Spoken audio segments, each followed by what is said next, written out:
اب فرض کیا کہ ہم بینک کی بات کرتے ہیں, اس میں بہت زیادہ لوگ انوالو ہیں, تو ممکن ہے کہ وہاں بھی کوئی نیگیٹو مینز استعمال کر سکتا ہے.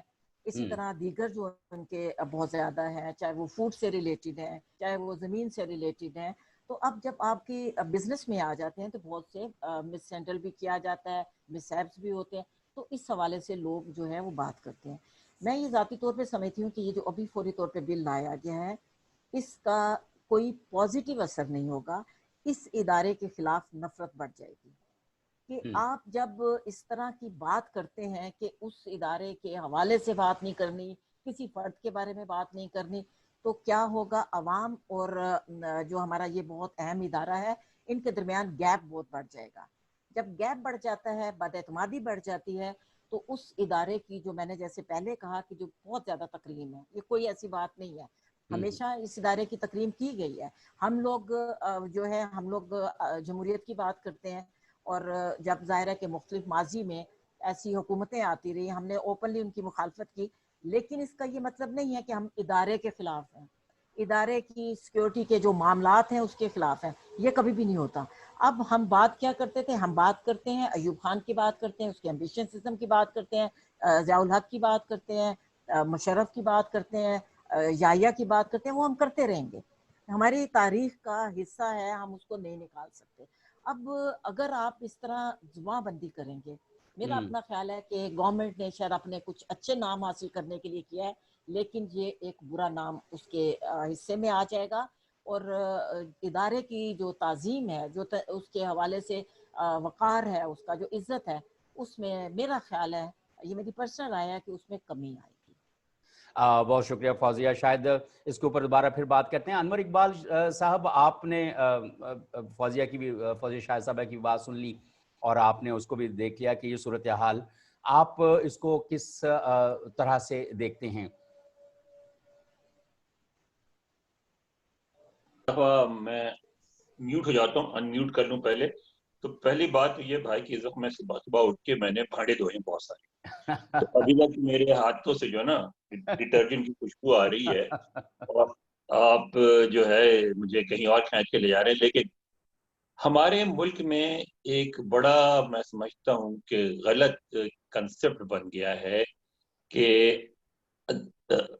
ادارے ہوں یا افراد ہوں یا عقائد ہوں, ان کی جو تعظیم ہے, ان سے جو محبت ہے, ان سے جو عشق ہے, وہ قانون کی یا قوانین کی محتاج ہے. نہیں, ایسا نہیں ہے.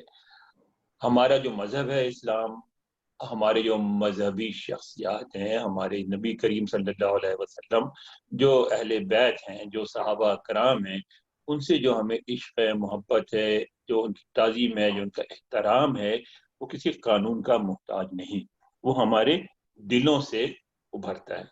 اسی طرح میں نہیں سمجھتا کوئی بھی پاکستانی ایسا ہے جو یہ سمجھتا ہو کہ پاکستان کے تحفظ کے لیے, پاکستان کی سرحدوں کی حفاظت کے لیے, دشمنوں کے مقابلے کے لیے پاکستانی فوج کی ضرورت نہیں ہے. ایک, یا پاکستانی فوج نے اپنا کردار ادا نہیں کیا, یا وہ پاکستانی فوج سے, پاکستانی افواج کے سپاہیوں سے, پاکستانی افواج کے افسروں سے محبت نہ کرتا ہو.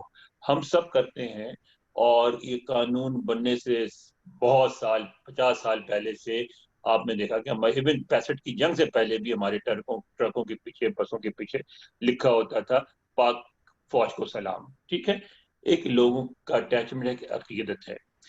جب آپ قانون بناتے ہیں نا, تو اس چیز کو کنٹروورشل کر دیتے ہیں, اس کو آپ مستحکم نہیں کرتے کہ اچھا یہ ایسی چیز ہے جسے ڈس ایگری بھی کیا جا سکتا ہے, اچھا کیا بات ہے, پھر لوگ سوچتے ہیں اور پھر باتیں ہوتی ہیں. دوسری بات یہ ہے کہ میں نے, میری بھی آدھی سے زیادہ عمر پاکستان میں ہی گزری, میں نے کبھی کسی شخص کو, فوج کو ایز فوج, کسی فوجی سپاہی افسر کو ایز اے سپاہی, ایز اے افسر برا بھلا کہتے ہوئے نہیں سنا. جو گفتگو ہوتی ہے وہ دو حوالے سے ہوتی ہے. ایک ہوتی ہے سیاست میں ان کے کردار پہ, حکومت میں ان کے کردار پہ, اور دوسری ہوتی ہے یہ جو زمینوں کے, جائیداد کے معاملے ہیں, ڈی ایچ اے وغیرہ. تو یہ دونوں جو معاملات ہیں یہ سویلین افیئرز ہیں, یہ فوجی افیئر نہیں، حکومت چلانا سویلین کام ہے، جائیدادوں کی خرید و فروخت سویلین کام ہے، اور یہ ایسے کام ہے جس میں آپ ملوث ہوں گے تو کبھی جائز اور کبھی ناجائز تنقید بھی ہوگی، کیونکہ دونوں میں سول حکومت میں بھی اقتدار ملوث ہے، اور اقتدار میں ہر کسی کو اپنا حصہ چاہیے. جو جس شخص کے ذہن میں یہ خیال آئے گا کہ اس کو اس کے مطابق، اس مرضی کے مطابق حصہ نہیں ملا، وہ آپ کو کرٹیسائز کرے گا. یہی بات ہے جائیداد کی، اس میں بھی جب کسی کو لگے گا کہ جی اس کو تو یہ زمین میں یہ ملنی چاہیے تھی، یہ قیمت میں یہ ملنی چاہیے تھی، وہ ضرور کرٹیسائز کرے گا. تو آپ ان دو باتوں کو الگ کریں. آپ ایک قانون بنائیں ضرور ایسا جس میں یہ ہے کہ اگر کوئی شخص، اول تو میں سمجھتا ہوں قانون کی ضرورت ہی نہیں ہے، وہ افواج پاکستان کی محبت ہر کے دل میں ہے، لیکن یہ جو معاملات ہیں یہ معاملات فوجی نہیں ہیں، ان کو تنقید ہوگی اور اس کو روکنا بہت مشکل ہے. تیسری بات یہ ہے منیر صاحب کہ معاشرہ جیسے جیسے سوشل میڈیا کی طرف جا رہا ہے، اس کو آپ قوانین سے کیسے روکتے؟ آپ یہ دیکھیں پچھلے دنوں جو ملک میں اتنا ہنگامہ ہوا ایک خبر کے حوالے سے ریٹائرڈ جنرل کے، اب وہ خبر کسی بہت بڑے میڈیا ہاؤس نے نہیں لگائی تھی، کسی بہت بڑے ایون جو ہے انٹرنیٹ کے ویب سائٹیں، مقبول ویب سائٹیں نہیں لگائی، ایک نامعلوم سے ویب سائٹ پہ لگی اور وہاں سے اٹھی، اور اس کو پھر بعد میں سب نے بی بی سی سے لے کے پاکستانی اداروں تک سب نے اسی کو کاپی کیا اور اسی سے بات آگے بڑھی. تو قوانین بنا کے بھی آپ کسی چیز کو روک نہیں سکیں گے. اس میں آپ کو سارے اداروں کو مل بیٹھ کے ایسی پالیسی بنانی پڑے گی جس میں تنقید کی گنجائش نہ ہو.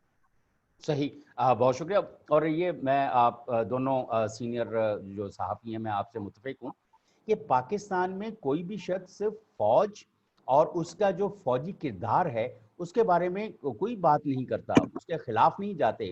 وہ ہمیشہ اپریشیٹ کیا گیا ہے، چاہے وہ ان کا رول پاک افواج کا افغانستان میں ہو، یا پاکستان کے اندر امن قائم کرنے کے حوالے سے ہو، یا انڈیا کے خلاف ہو، یا کشمیر ایشو کے اوپر ہو. آپ نے بالکل صحیح بجا فرمایا کہ قانون بنا کر یا اس طرح سے کر کے آپ جو ہے عوام کے دلوں میں جو ہے جو پہلے سے محبت موجود ہے، یا ایک تنقید کسی حوالے سے ہے کہ تنقید فوج پہ نہیں ہوتی، جو ملٹری افیئرز ہیں اس کے اوپر نہیں ہوتی، ان کی اسٹریٹجک انٹرونشنز پہ نہیں ہوتی. تنقید ہوتی ہے انفرادی سطح کے اوپر لوگوں کے جو افعال ہیں، زیادہ تر جو مختلف امور سے ریلیٹنگ، جیسے آپ نے جائیداد کی بات کی یا کوئی اور بزنس کی بات کی. یہ ممکن ہے کہ بعض اوقات کسی بھی شخص کا منیر صاحب، ہو سکتا ہے. میں آپ کو ایک منٹ انٹرپٹ کروں. ایک موضوع ہے، بہت بڑا موضوع ہے، جی، کیا ذوالفقار علی بھٹو کو پھانسی دینا غلط تھا یا صحیح تھا؟ اب آپ جتنے قوانین بنا لیں، دنیا میں کہیں بھی جب اس موضوع پہ گفتگو ہوگی تو ایک کنٹروورشل موضوع ہوگا، اس پہ ہر قسم کی رائے سامنے آئے گی اور اس پہ کرٹیسائز بھی کیا جائے گا. اس کو آپ کیسے روک لیں گے؟ بالکل نہیں روک سکتے. لیکن جب آپ اسی طرح کی بات کرتے ہیں تو جنرل ضیاء الحق کے اوپر جب اس وقت ہمارا نیا صحافتی دور شروع ہوا تھا اور ہم یہ اخبارات میں پڑھتے تھے کہ امریکہ کہتا تھا کہ general Zia ul Haq is playing both sides, اور بہت سارے جو الزامات جو ہیں وہ بھی جنرل ضیاء الحق کے اوپر آتے رہے، اور اس کا شخصانہ بھی بعد میں جو ہے وہ بھگتنا پڑا. That is part of history. آپ اس کو کیسے نکال سکتے ہیں؟ پرویز مشرف کے اوپر بھی اسی طرح کے، جب وہ حکومت میں تھے تو ان کے اوپر سیاسی الزامات بھی آئے اور مختلف دوسری طرح کے، لیکن وہ فوج کے اوپر نہیں تھے، وہ جنرل ضیاء الحق کے اوپر تھے یا وہ پرویز مشرف کے اوپر تھے، یا اسی طرح سے جو اب. لیکن اس میں جو سب سے خطرناک جو لا کے اندر بات ہو رہی ہے کہ آپ کسی شخص کے بارے میں بھی ایسے بات نہیں کر سکتے. مطلب آپ بالکل جو افواج کے لوگ ہیں، اگر وہ کسی ان کے اوپر کوئی تنقید بنتی بھی ہے تو آپ اس کے اوپر بات نہیں کر سکتے. تو یہ ایک بالکل عجیب و غریب قسم کا قانون بنا کے آپ کوٹ اینڈ کوٹ سیکرڈ کاؤز بنانا چاہتے ہیں، اور نتیجتاً کیا ہوگا کہ عوام جو ہیں منیر صاحب کہی ہوئی بات روکی نہیں جا سکتی. آپ کو ایک واقعہ بتاتا ہوں. ہمارے آپ کو شاید یاد نہ ہو, فوزیہ کو ضرور یاد ہوگا, ایک یہ جو پی پی آر پنجاب کا دفتر ہے نا پی سی کے سامنے, وہاں ہوتے تھے ایک ڈپٹی ڈائریکٹر چودھری ریاست صاحب, بہت اچھے آدمی تھے. اور وہ اس زمانے میں فیض صاحب ہوتے تھے بیروت میں. فیض صاحب کی ایک یہ جو نظم ہے میرے دل میرے مسافر, یہ فیض صاحب نے اپنی بیٹی کو خط میں لکھی اور یہ کسی طرح مختلف ذرائع سے ہوتے ہوئے مسلم کو پہنچ گئی. تو اس کو ترجمہ کیا گیا, اسکیچ بنایا گیا اور اس کو بنا کے چھاپنے کا فیصلہ کیا گیا. تو گرچہ سینسرشپ اس وقت ڈائریکٹ سینسرشپ تھی, اخبار جاتے تھے, تو گرچہ وہ لے کے جاتا تھا ڈرائیور, لیکن اس دن انہوں نے, میں سب سے جونیئر تھا رپورٹر, تو مجھ سے کہا گیا یار یہ ذرا سینسٹیو معاملہ, آج کسی جرنلسٹ کو جانا چاہیے, تم چلے جاؤ. وہاں لے کے چلا گیا تو چودھری ریاست صاحب نے دیکھا, انہوں نے کہا خیر نظم چھاپ دے. تو وہ ایک میجر صاحب بیٹھے تھے ساتھ سینسر کرنے والے, انہوں نے کہا ایک کون ہے جی فیض احمد صاحب؟ انہوں نے کہا پوئٹ. اچھا وہ جڑا برود بیٹھا ہے, نہیں وہ تو بڑا خطرناک بندہ, وہ نہیں چھپ سکتی. اچھا اس پر چودھری ریاست نے بڑے مزے کی بات کرنے کے, انہوں نے کہا میجر صاحب سر لٹریچر ہے, ਇਹਨੂੰ ਤੁਸੀਂ ਰੋਕ ਨਹੀਂ ਸਕਦੇ, ਇੰਜ ਨਾ ਕਰੋ, ਅਸੀਂ ਤੁਸੀਂ ਮਰ ਜਾਣਾ ਤੇ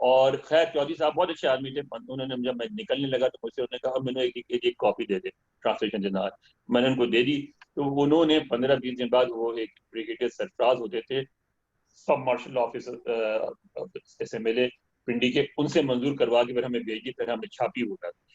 لیکن یہ ہے کہ ان کی بات یاد رہتی ہے ابھی تک ہمیشہ, جب انہوں نے اس سے کہا میجر سے, انہوں نے کہا میجر صاحب اسی تے تسی مر جانا ہے, یہ نظر زندہ رہنی. تو کہاں لفظوں کو کہاں روک سکتے ہیں یار, نہیں, لفظوں کو نہیں روکا جا سکتا, اور قوانین کے ذریعے سے تو ویسے ہی نہیں روکا جا سکتا. اگر میں اپنی اسٹوڈنٹ لائف سے لے کے اب تک کی بات کروں تو کسی بھی آواز کو, کسی بھی کرٹیسزم کو, کسی بھی ڈفرینٹلی فریمڈ اوپینین کو کہاں روکا جا سکا ہے. جرنلسٹوں نے ہمیشہ سے آواز اٹھائی. اب آپ کا کیا خیال ہے کہ چار کیسز بن گئے ہیں, آپ کا کیا خیال ہے کہ جرنلسٹ جنہوں نے آواز اٹھانی ہے وہ نہیں آواز اٹھائیں گے؟ جی نہیں, آپ نے حبیب یعلی کی نظم میں نہیں مانتا, کہاں یہاں تو خیر کیا دبنی تھی انڈیا میں کو ہوتی ہے, اور آپ بڑے فخر سے کہتے ہیں کہ ہمارے شاعر کی نظم میں نہیں آتی. فیض صاحب کی جو ہے لازم ہے کہ ہم بھی دیکھیں گے, وہ جب انڈیا میں گائی جاتی ہے آپ کو بڑا فخر ہوتا ہے. ارے بھائی یہ تو الفاظ بڑے اسٹرانگ ہوتے ہیں بھائی, صحیح بات ہے. صدیوں سفر کرتے ہیں.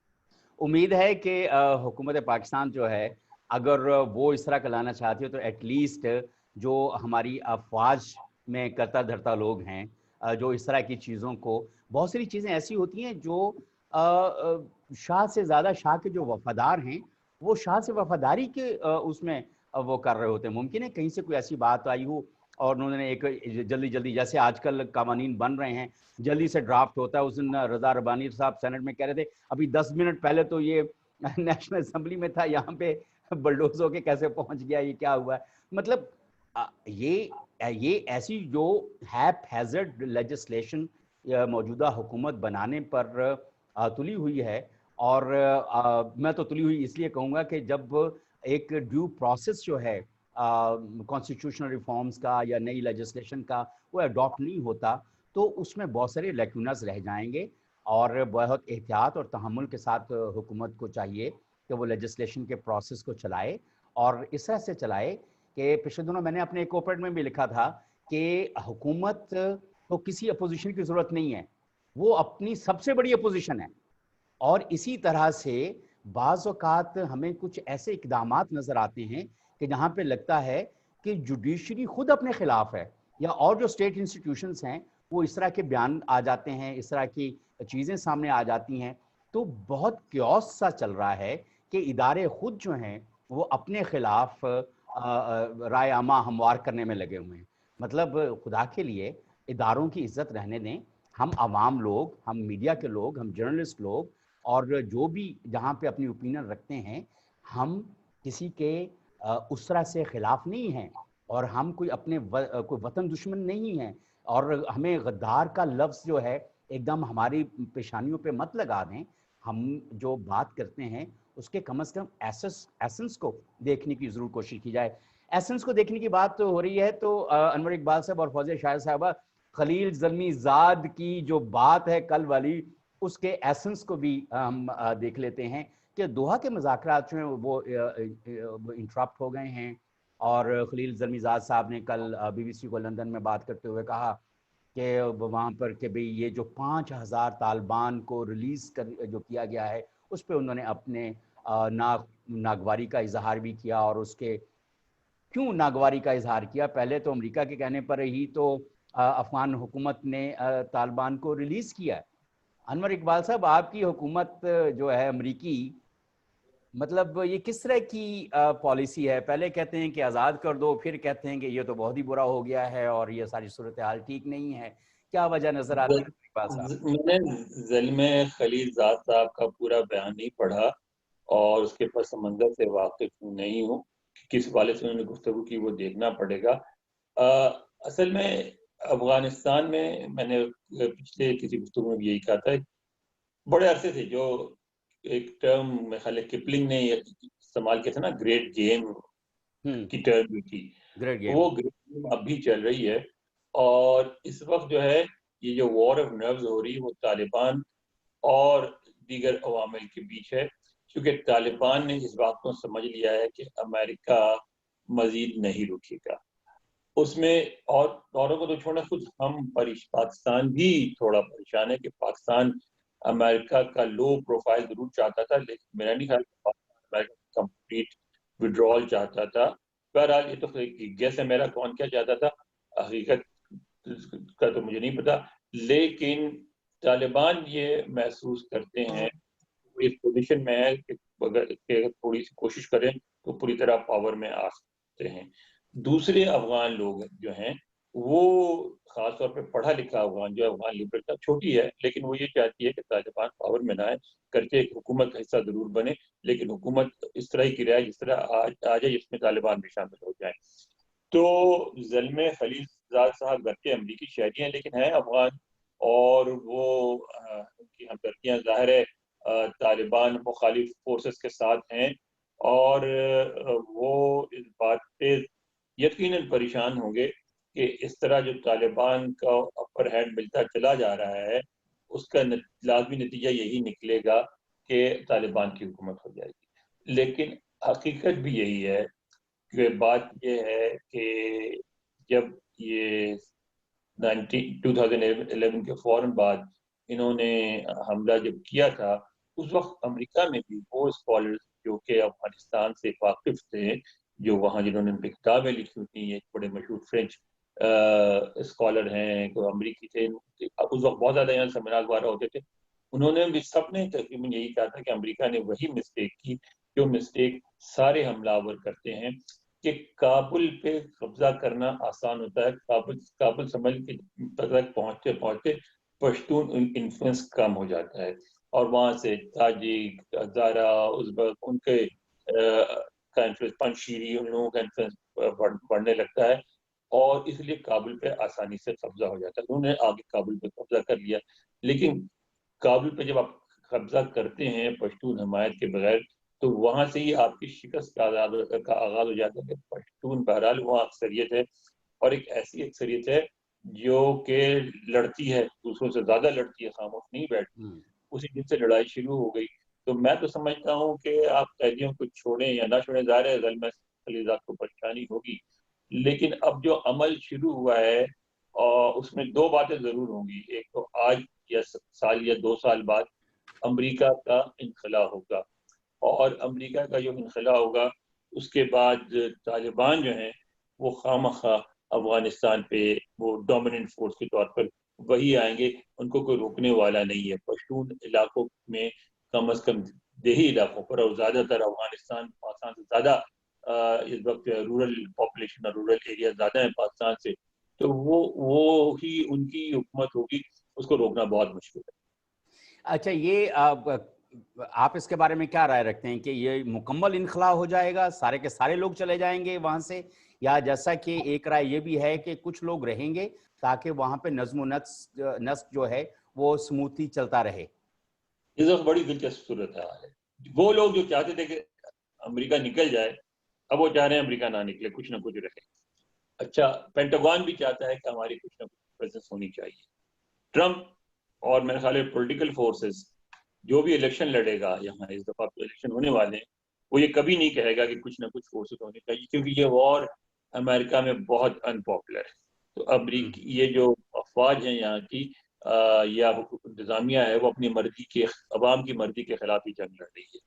تو اگر تھوڑے عرصے کے لیے کچھ افواج رکھی بھی وہاں, تو وہ جاپان اور کوریا کی طرح اگلے 50 سال کے لیے نہیں ہوں گی, 1 سال 2 سال 3 سال کے لیے ہوں گی, اور اس کے بعد واپس آئیں گی. امریکہ افغانستان میں نہیں ٹھہرتا. اس کی وجہ یہ نہیں کہ امریکہ ہار گیا یا امریکہ جنگ نہیں جیت سکتا یا امریکہ کے پاس ہتھیار ختم ہو گیا. امریکہ کے پاس ابھی اتنی قوت ہے کہ بآسانی وہاں بیٹھ سکتا ہے, فورسز پر وہ فورٹ اپنا پورا بیس بنا کے بیٹھ سکتا ہے.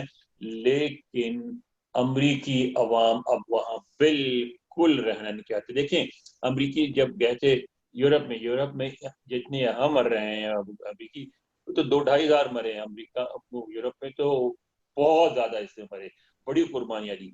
لیکن امریکہ میں یورپ کے لیے ایک ہمدردی, ایک محبت کا عنصر موجود ہے.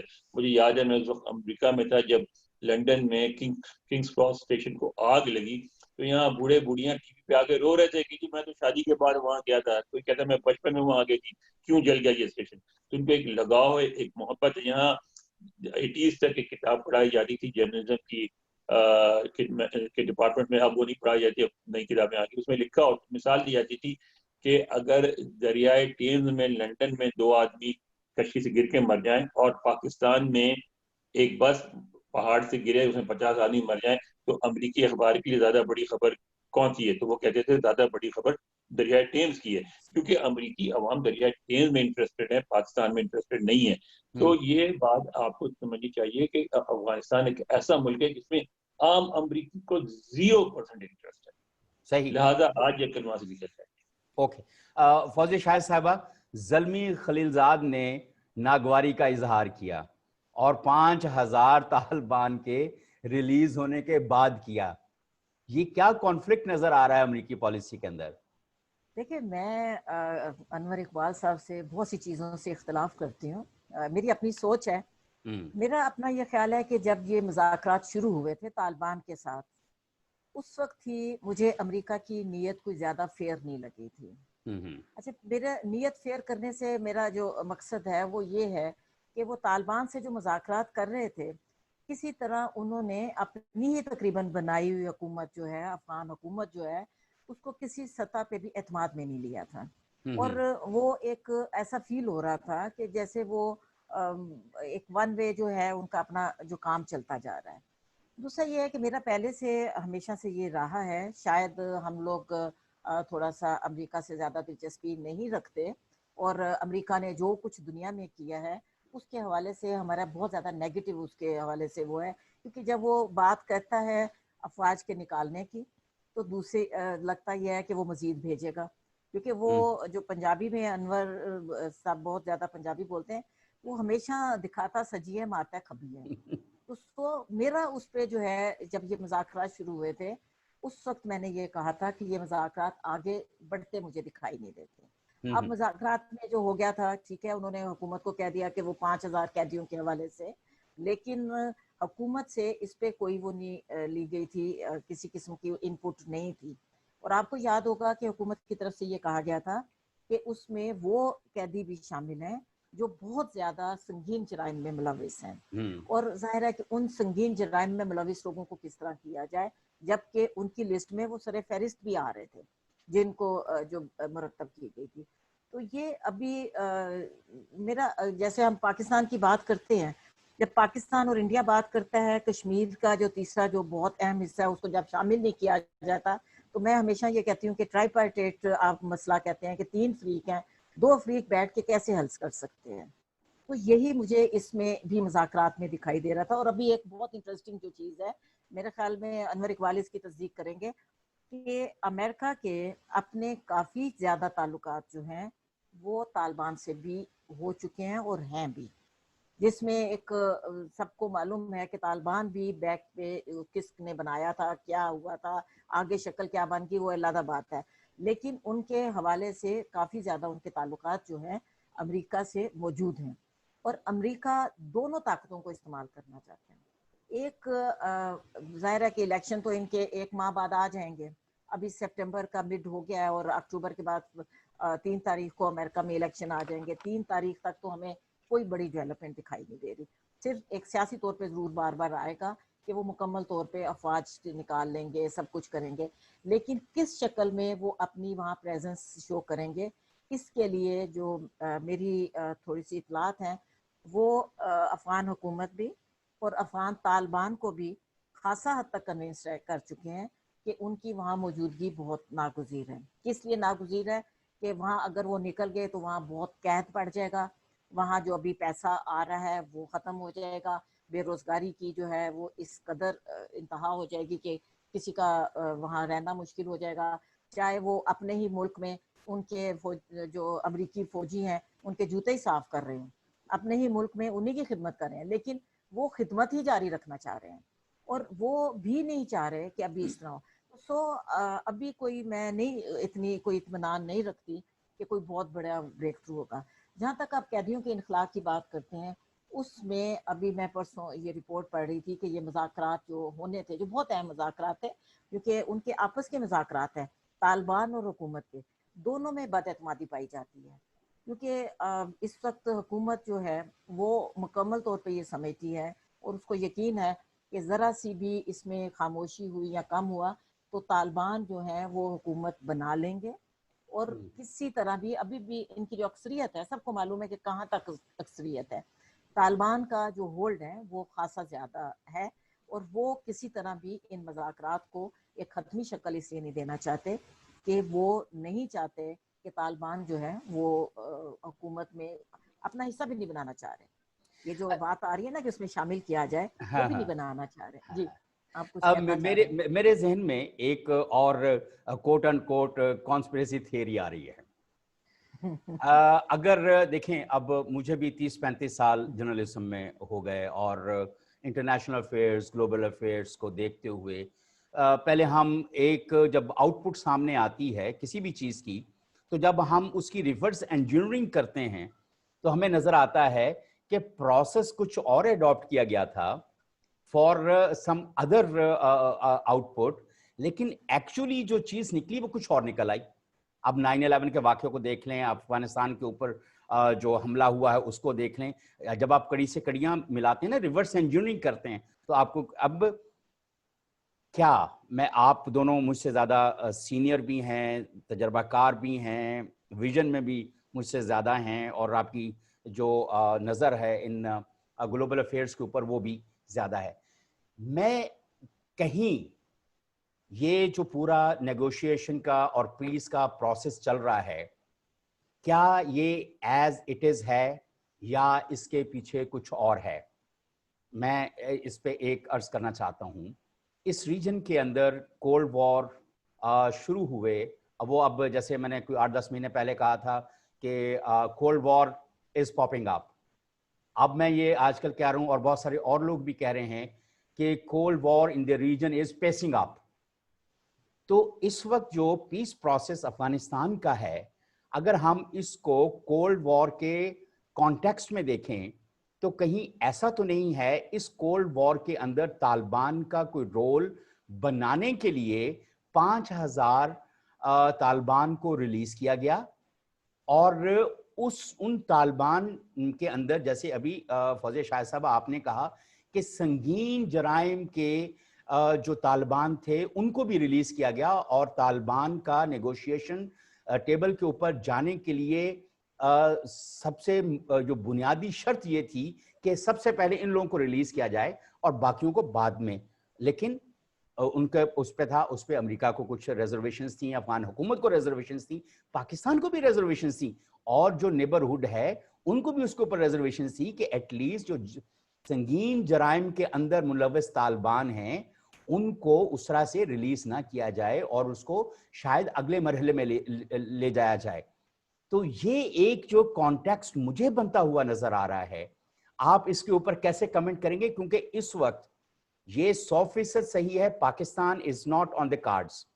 پاکستان پہلے امریکہ کی پراکسی تھا، اب اسرائیل اور انڈیا اور اس سے جو لوگ ہیں وہ پراکسی ہیں، اور وہ چائنا کے خلاف اور اس ریجن کے اندر جو کولڈ وار کا ماحول آگے ہائبرڈ وار کے اندر کنورٹ اس نے ہونا ہے. تو اس کے اندر انور اقبال صاحب، فوزیہ شاہد صاحبہ، who will comment first؟ اگر اجازت دیں جی فوزیہ پلیز. میں اس کو تھوڑا سا زیادہ سنجیدہ صرف میں اس سائٹ پہ ہمارا جو سینٹرل ایشیا ہے اس حوالے سے نہیں دیکھ رہی، بلکہ میں میڈل ایسٹ اور اس کی جو اوور آل پالیٹکس ہے اس کو بھی میں اس کے ساتھ دیکھ رہی ہوں. صحیح. طالبان کا ریلیز ہونا اور طالبان کا امریکہ کے قریب ہونا، اور اس کے ساتھ ساتھ ہم یہ دیکھ رہے ہیں کہ اسلامی ممالک کا اسرائیل کے ساتھ مختلف معاہدوں میں جانا، یہ کوئی ہم ان کو علیحدہ نہیں کر سکتے. مجھے تو طالبان کل وہاں جاتے بھی دکھائی دے رہے ہیں، مجھے تو شام میں بھی جاتے دکھائی دے رہے ہیں، مجھے تو ایران کے خلاف بھی دکھائی دے رہے ہیں. پھر سب سے بڑی بات، ہم بالکل اس کو نظر انداز نہیں کر سکتے. آپ کیا سمجھتے ہیں؟ میں یہ انور اقبال صاحب سے بھی اس میں ضرور پوچھنا چاہوں گی، میرے لیے بھی تھوڑی سی انفارمیشن دیں، کیونکہ میں یہ بڑے میرے لیے عجیب سی بات ہے. کیا ہم آسانی سے سمجھ جائیں کہ چین اور امریکہ کے درمیان جو کسی قسم کے بھی تعلقات میں ہم سردموری دیکھ رہے ہیں اور خاصی زیادہ بڑھتی ہوئی دکھائی دے رہے ہیں، کیا امریکہ اتنی خاموشی سے اس کو ڈائجسٹ کر رہا ہے؟ میرے لیے بہت زیادہ سوالات آ رہے ہیں. میں ان کو جاننے کی بھی کوشش کر رہی ہوں، میں پڑھنے کی بھی کوشش کر رہی ہوں، لیکن ابھی تک میرے بہت سے ان سوالات کے جواب نہیں ملے. لیکن میں ان کو سب کو تقریباً میں کلب کرتے ہوئے دیکھ رہی ہوں. میں ان کا یہ نہیں دیکھ رہی کہ امریکہ بڑے آسانی سے بڑی محبت سے اپنے بندوں کو نکال رہے ہیں. میں سینٹرل ایشیا کے حالات کو مکمل طور پہ اس کو دیکھ رہی ہوں کہ وہاں کی اس وقت دیکھیں، ہم اکانومی کے حوالے سے ہی دنیا ہے، جس کی اکانومی مضبوط ہو گئی وہی دنیا ہمیں دکھائی دے رہا ہے کہ وہی ملک جو ہے بقا اس کی کہہ لیجیے، کسی بھی طرح کی بقا، جو آزادی اس کی بات کہہ لیں تو اس پہ ہے. تو ہمیں کہاں کہاں دکھائی دے رہی ہے کہ جہاں امریکہ کا بھی انٹرسٹ ہو سکتا ہے، یورپ کا بھی ہو سکتا ہے، یا چائنا کا بھی ہو سکتا ہے. مطلب یہ تمام ملک جو ہے اس گیم میں ہے. ہم تو اپنی دوسری چھوٹی چھوٹی گیمز میں ہے نا. ہمارا تو بس یہ ہے کہ ہمارا امریکہ کے ساتھ تعلق کیسا ہوگا، چائنا کے ساتھ کیسا ہوگا، کون انویسٹ کرے گا. ہم تو چھوٹی سی گیم میں، وہ اوپر جو گیم کر رہے ہیں. اور امریکہ میں انور اقبال خود بیٹھے ہوئے ہیں، یہ اس گیم کو زیادہ بہتر دے سکتے ہیں. کیونکہ میرا تو شروع سے ذہن، شاید میں تھوڑی سی باعث ہو جاتی ہوں، امریکہ کے حوالے سے میرا ذہن کبھی بھی کلیئر نہیں ہوا، تو میری شاید اوپینین اتنی زیادہ معنی نہ رکھتی ہو. لیکن انور اقبال صاحب شاید اس پہ زیادہ کہیں. لیکن ہمیں ان تمام حالات کو مد نظر رکھتے ہوئے پھر دیکھنا چاہیے. اور مجھے وہ میری اندر کی جو سینس ہے وہ مجھے کہہ رہی ہے کہ امریکہ یہاں کوئی بہت بڑی گیم کر رہا ہے. میں آپ سے متفق اس لیے بھی ہوں کہ آپ نے اسی چیز کو تھوڑا اور ایلیبوریٹ کیا جس کا میں نے ذکر کیا تھا. انور اقبال صاحب، امریکہ جو ہے وہ اس ریجن کے حوالے سے گریٹ گیم سے گریٹر گیم پہ جاتا ہوا نظر نہیں آ رہا.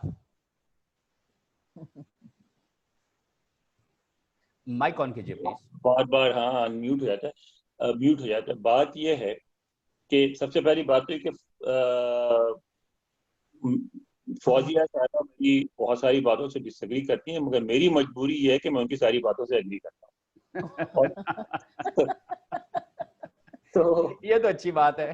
اچھا، دوسری بات یہ ہے کہ ہم امریکہ کے بارے میں گفتگو کرتے ہوئے ہم ایک مسٹیک یہ کرتے ہیں کہ ہم سمجھتے ہیں کہ امریکہ کیونکہ ہمارے یہاں یہی ہوتا ہے کہ جو چند لوگ پاور میں ہوتے ہیں اور جو فیصلے کر لیتے ہیں وہ فیصلے آخر تک چلتے ہیں. امریکہ کی سوسائٹی بڑی انٹرسٹنگ ہے. یہاں یعنی آپ یہ سوچیں کہ ایک ایسا ملک ہے جہاں اسلحے کی خریداری کے لیے، یہاں ڈیفنس پیک کے لیے، یہاں اسرائیل سے تعلقات کے لیے، یہاں عرب سے تعلقات کے لیے، فارن افیئرس کے لیے، ہر چیز کے لیے باضابطہ لابینگ کی اجازت ہے.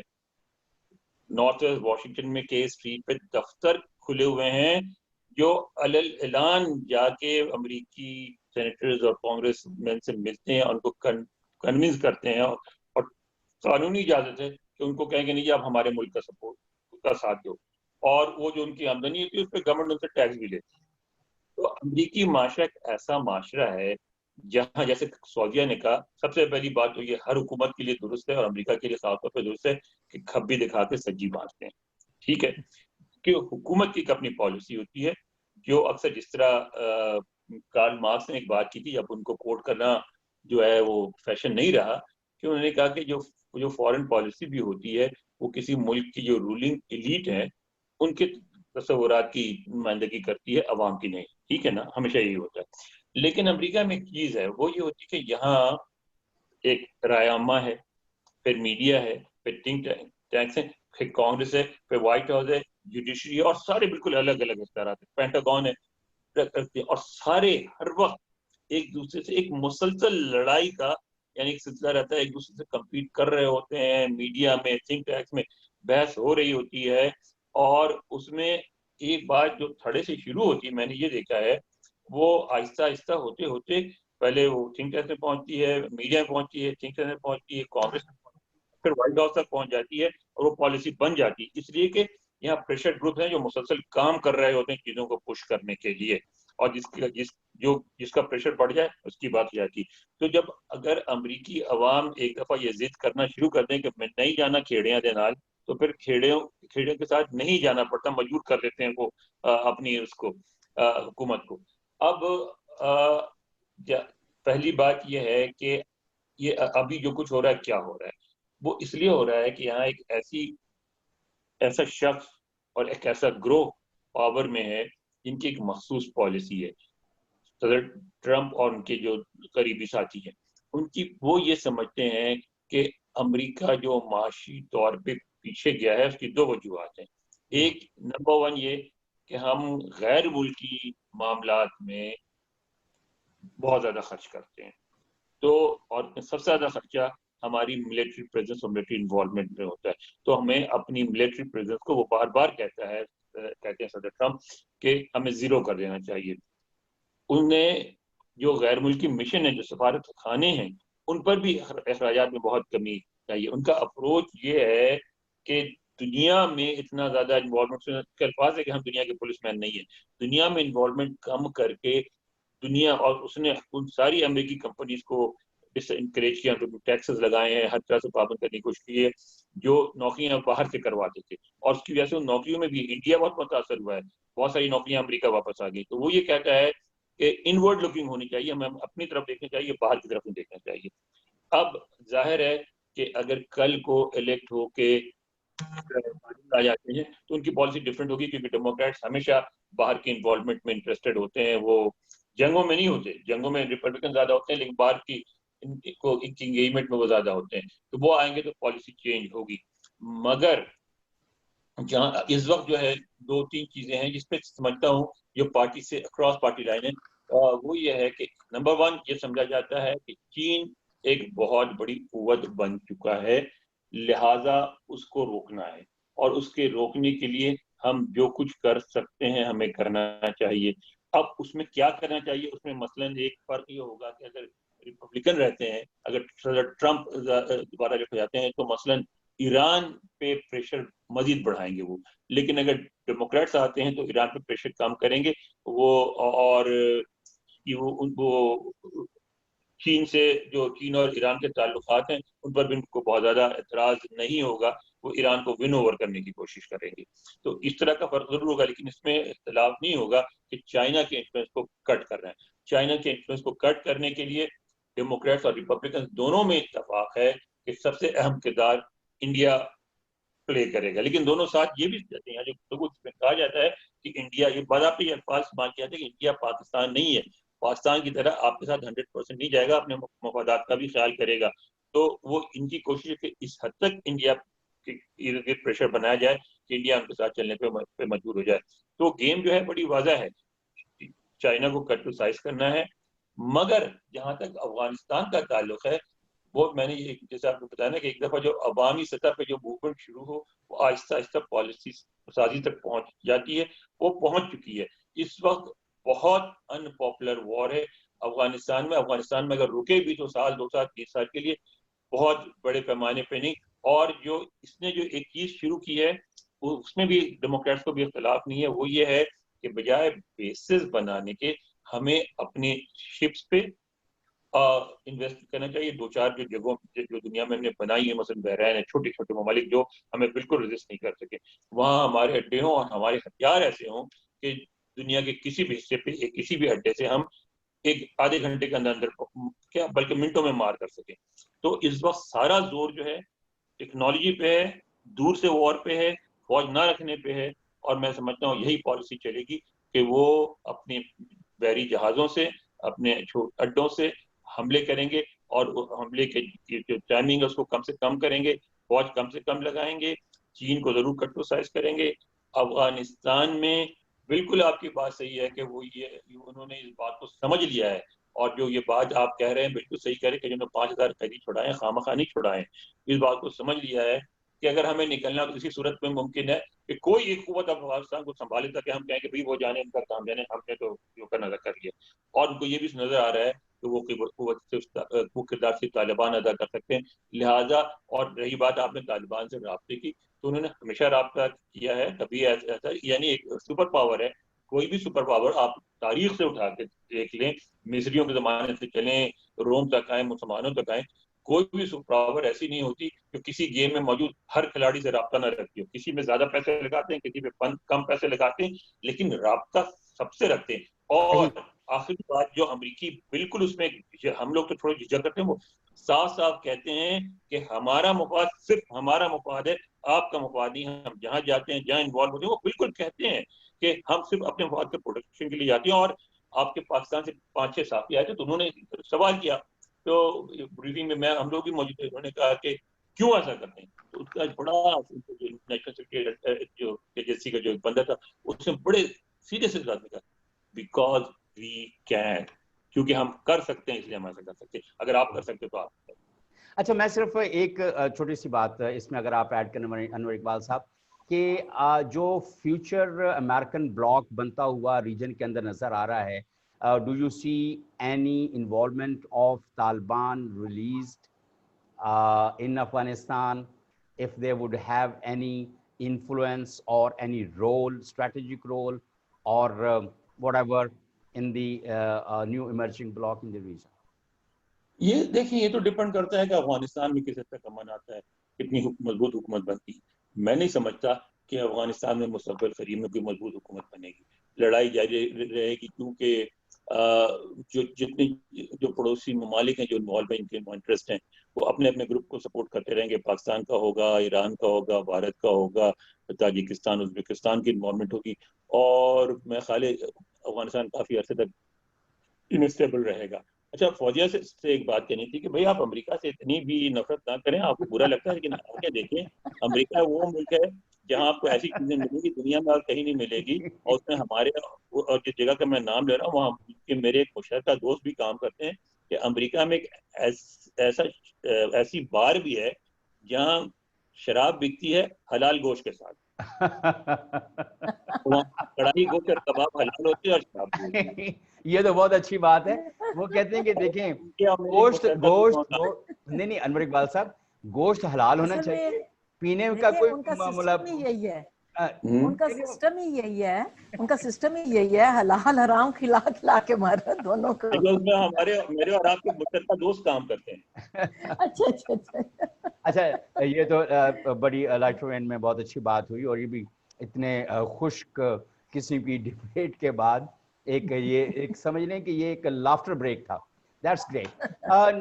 اس سے پہلے کہ ایک اور سنجیدہ موضوع جو میں نے کہا ہے کہ آج کے نیوز مینیو میں تیسری بات جو ہے، ایک تو اوور آل ہم نے دیکھا ہے کہ 2 مجرم جو ہیں وہ پکڑے گئے ہیں. مین مجرم جو ہے جنسی زیادتی کیس موٹر وے والا جو ہے وہ نہیں پکڑا گیا. ایک اور بحث شروع ہو گئی ہے کہ وہ موٹر وے کا حصہ تھا نہیں تھا، وہ رنگ روڈ تھی، کس کی ذمہ داری تھی، کس کی نہیں ذمہ داری تھی. ایک تو یہ جو ذمہ داری دوسرے کے اوپر ڈالنے کا اور اپنے آپ کو بچانے کا سلسلہ ہے وہ تو خیر جاری ہے. دوسرا ہم نے یہ بھی دیکھا ہے کہ 2 ملزموں کے گرفتار ہونے کے بعد جو ہے کہ تھوڑا سا اس کیس سے نظر بھی ہٹتی نظر آ رہی ہے. لیکن سینیٹر فیصل جاوید صاحب نے اپنے ایک بیان میں کہا ہے کہ ہم جو ریپسٹ ہیں ان کا ڈیٹا بیس ڈیولپ کریں گے تاکہ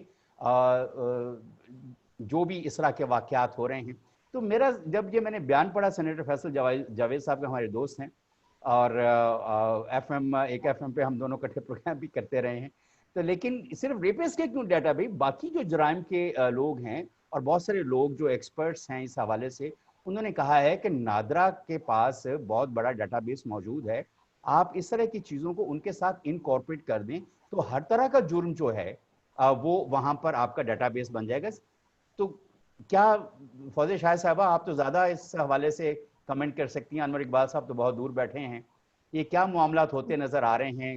دیکھیں میری تو ایک بات سمجھ میں نہیں آتی جی، کہ سارا جو بوجھ ہے وہ نادرا پہ کیوں ڈالتے جا رہے ہیں دنیا میں کیونکہ ان کے پاس کے ڈیٹا حوالے بیس ہے نا پورے کا پورا ہر نہیں شخص کا. ڈیٹا میں آپ سے وہی عرض کرنے لگی ہاں ہوں کہ ڈیٹا جو ہے وہ بہت سے ادارے اور بھی کام کرتے ہوئے اس کو فیڈ کر سکتے ہیں، بہت بہتر طور پہ آگے جا سکتے ہیں. یہ تو ایک ٹیکنیکل جو لوگ ہیں وہ زیادہ جانتے ہیں، لیکن میرا اپنا خیال ہے کہ صرف نادرا کا جو ڈیٹا بیس اس کو لیتے ہوئے باقی بہت سے ادارے اس پہ کام کر سکتے ہیں. یہ تو ایک ویسے ہی میں نے اس کی بات کی ہے. لیکن دیکھیں اس میں میرا خیال ہے کہ توجہ ہٹانے کے لیے بہت سی جو معاملات کیے جا رہے ہیں. معاملہ جو ہے وہ بہت سنجیدہ ہے. سب سے بڑی بات یہ ہے کہ جب ذمہ داری آپ نہیں لیتے، کوئی کہتا ہے کہ موٹر وے پہ نہیں ہے، پولیس پہ نہیں ہے. اب آ کے کل آج جو بریفنگ دی گئی ہے، موٹر وے والوں نے ساری ذمہ داری پولیس پہ ڈال دی ہے. ٹھیک ہے، اب پرائم منسٹر کو بریفنگ دی ہے. بڑے افسوس سے مجھے کہنا پڑتا ہے، اور آپ دونوں سے میں معذرت کے ساتھ یہ کہوں گی کہ اگر آپ ریپ کے کیسز دیکھیں جو اسکرین پہ آ جاتے ہیں یا سامنے آ جاتے ہیں، اس کو چھوڑ دیں. اس ملک میں اگر یہ میں کہوں کہ آپ کے 30 سے 40% مرد کسی نہ کسی طرح اس جرم کا جو ہے ارتکاب کر چکے ہیں تو شاید غلط نہ ہو. یہ سوسائٹی کی ایک بہت بڑا المیہ ہے. یہ ہمیں اس پہ سوچنا ہے. یہ تو ایک مائنڈ سیٹ ہے نا. یہ ریپ کرنا کیا ہے؟ ایک مائنڈ سیٹ ہے اور بہت ہی زیادہ سنجیدہ قسم کا ہے کہ کس طرف ہم جا رہے ہیں. ہمیں آج تک میں نے نہیں سنا کہیں کہ یہ اس طرح کا کوئی اگر مجرم ملزم کوئی پکڑا جاتا ہے، کیا کوئی سائیکالوجسٹ کا کوئی کردار ہے اس سوسائٹی میں؟ کیا ان کی جو ہے جس طرح کے سوسائٹی ڈیولپ ہو رہی ہے، کس کو اس کے حوالے سے کیا سنجیدہ اقدامات کیے جانے چاہیے؟ اس پہ کہیں مجھے کوئی سنجیدہ بحث دکھائی نہیں دیتی. ایک ایشو آتا ہے، کسی بچے کا ایشو آ جاتا ہے، ٹرانسجینڈر کا ایشو آ جاتا ہے، عورت کا ایشو آ جاتا ہے. 2-3 دن یا ایک ہفتہ 1.5 ہفتہ ہم بہت زیادہ شور مچاتے ہیں، اس کے بعد بالکل خاموش ہو جاتے ہیں. تو یہ جو سوسائٹی کی بے حسی ہے، ہمیں اس کو ایڈریس کرنے کی ضرورت ہے. ہمیں یہ تسلسل کے ساتھ ہمیں تربیت کرنے کی ضرورت ہے. اور دوسرا یہ جو لفظ ہے، میرا خیال ہے جب تک ہم یہ لفظ کہ وہ کیا کہتے ہیں غیرت کا لفظ ایک استعمال کیا جاتا ہے، عزت کا لفظ استعمال کیا جاتا ہے، جب تک ہم ان چیزوں سے جان نہیں چھڑاتے، قصور آپ پھر عورت پہ لے آئیں گے. آپ کے تو قانون کے مطابق بھی عورت پہ ذمہ داریاں ڈال دی ہیں، 4 گواہ بھی لانے کی ذمہ داری ہے اور بے شمار چیزیں. میں اس بحث میں نہیں پڑوں گی. کہنے کا مقصد یہ ہے کہ اس سوسائٹی میں آج بھی آپ دیکھیں، کل بھی دیکھیں، اور یہ پورا ہفتہ جو گزرا ہے جس میں یہ واقعہ ہوا ہے اس کے بعد آپ دیکھیں کتنے کیسز ہوئے ہیں. میں حیران ہوں کہ اس سوسائٹی پہ ایک کیس آ گیا، بہت بدترین ہے، جتنی اس کی مذمت کی جائے کم ہے، لیکن اس کی آڑ میں باقی کیسز کو ہم نظر انداز نہیں کر رہے. آپ اس میں دیکھیں، آج بھی میں دیکھ رہی تھی کہ کسی کے کوئی خاتون گھر پہ تھی جہاں اس کا ریپ ہوا ہے، فلاں جگہ تھی. کوئی مطلب دماغ جو ہے وہ سننے کے قابل نہیں رہا. تو میرا اپنا خیال ہے کہ اس کو بڑی سنجیدگی سے ڈسکس کیا جانا چاہیے. ایک اور بات میں یہاں کہوں گی، انور اقبال صاحب اس میں بھی یقیناً میرا ساتھ دیں گے. ہمارے جو ترقی یافتہ لوگ ہیں یا ترقی پسند لوگ ہیں، جو ہمارے پروگریسو ساتھی ہیں، میرا 45 سال ان کے ساتھ بہت دوستی رہی ہے. کسی کے ذہن میں نے کوئی نیگیٹو ایلیمنٹ دیکھا ہی نہیں. لیکن یوں ہی اتنی بڑی داڑیاں رکھ لیتے ہیں، ذرا پائنچے اوپر کر لیتے ہیں تو یہ چیزیں سامنے آنے لگ جاتی ہیں. اور ان کی ذہن میں لڑکی جاتی ہوئی ان کو دکھائی دینے لگ جاتی ہے کہ یہ تو اور لڑکی ہے، اس کا تو کام ہی صرف یہ ہے. تو یہ چیزیں ہمارا جو مائنڈ سیٹ ڈیولپ کیا جا رہا ہے، چاہے وہ مدارس میں کیا جا رہا ہے، چاہے ایسے اداروں میں کیا جا رہا ہے، اس کو ایڈریس کرنے کی ضرورت ہے. اور میرا اپنا خیال ہے کہ جب تک ہم سائیکالوجسٹ جو ہمارے ہیں ان کی خدمات اداروں کے، جب آپ لوگوں کو امپلوائے کرتے ہیں، ابھی مجھے تو یہ خود فرسٹریٹڈ لوگ لگتے ہیں، یہ چاہے سی سی پی او کی بات کریں، حکومت میں بیٹھے بہت سے لوگ، بڑی شرم سے مجھے کہنا پڑتی ہے، up to prime minister, frustrated لوگ مجھے لگتے ہیں. تو یہ ایک مائنڈ سیٹ جو ہے ان کی، اگر کسی جگہ پہ جاتے ہیں، کسی جگہ اس کے ہیڈ آف ڈپارٹمنٹ کے طور پہ جاتے ہیں، تو ان کا ایٹ لیسٹ سائیکولوجیکل ٹیسٹ جو ہے وہ بہت ضروری ہے ان کی مینٹیلٹی کا. یہ جو ابھی آپ نے کہا بڑی درست بات کی فوزیہ شاہ صاحبہ کہ ایک طرف ہم اس جو موٹر وے والا جو کیس ہے جنسی زیادتی کا اس کے اوپر بات کر رہے ہیں اور دھڑا دھڑ جو ہیں اور کیسز سامنے آتے جا رہے ہیں اور ادارے جو ہیں وہ رسپانسبلٹی شفٹ اوور کر رہے ہیں دوسروں کے اوپر اور کوئی پولیٹیکل گیم زیادہ نظر آ رہی ہے بجائے اس کے کہ کوئی داد رسی کی طرف مل جل کر چلتے ہوئے نظر آئیں. انور اقبال صاحب اس کے اوپر کوئی آپ فائنل کوئی کمنٹ اس کے اوپر کرنا جی چاہیں؟ بالکل دوں گا. سب سے پہلی بات جو فوزیہ نے بات کی نا کہ 30 سے 40% مرد, میں تو یہ کہوں گا کہ یعنی میرے پاس کوئی ڈیٹا نہیں ہے, صرف ایک بیان ہے میرا کہ اگر کبھی کوئی ایسا ڈیٹا کلیکٹ کیا جائے تو اگر یہ ایسا بات سامنے آئے کہ پاکستان میں 50% مرد کسی نہ کسی قسم کی جنسی زیادتی میں ملوث رہے ہیں تو میرے لیے کوئی سرپرائز نہیں ہوگا. میں سمجھتا ہوں کہ بالکل ممکن ہے اور اس میں ہر قسم کے مرد یعنی صرف مولوی نہیں, ایون ترقی پسند بھی ہیں, لبرل بھی ہیں, وہ بھی ہیں. ہم اب تک ہم عورت کے معاملے میں ایک نارمل رویہ پیدا نہیں کر سکتے پاکستان میں.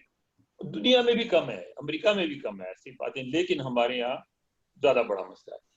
تو پہلی بات تو یہ ہے کہ بالکل. دوسری بات یہ ہے کہ آپ نے جو بات کی تھی نا کہ ریپ کا الگ وہ بنائیں گے ڈیٹا, میں کہتا ہوں ریپ تک محدود نہیں ہونا چاہیے, ایک پورا الگ ڈیٹا بینک ہونا چاہیے عورتوں کے خلاف جو جرائم ہوتے ہیں ان کا, اس میں گھریلو تشدد سے لے کے ریپ تک ہر چیزیں شامل ہوں. پولیس میں الگ ایک پورا سیکشن ہونا چاہیے, پورا ایک بڑا وہ سلسلہ ہونا چاہیے جو ان کیسز سے ڈیل کرے, اور ڈیل کرنے والی ساری ڈیسیشن میکرز جو ہوں ساری خواتین ہوں, مرد نہ ہوں, سارے فیصلے. اور خاص طور پہ عورتوں سے ریپ کے بعد یا مولسٹیشن کے بعد جو انویسٹیگیشن ہو وہ بھی خواتین ہوں, جو ایون جو مجرم کی طرف سے پیش ہوں, ملزم کی طرف سے پیش ہوں, وہ بھی خواتین ہوں, مردوں کی انوالومنٹ نہ ہو.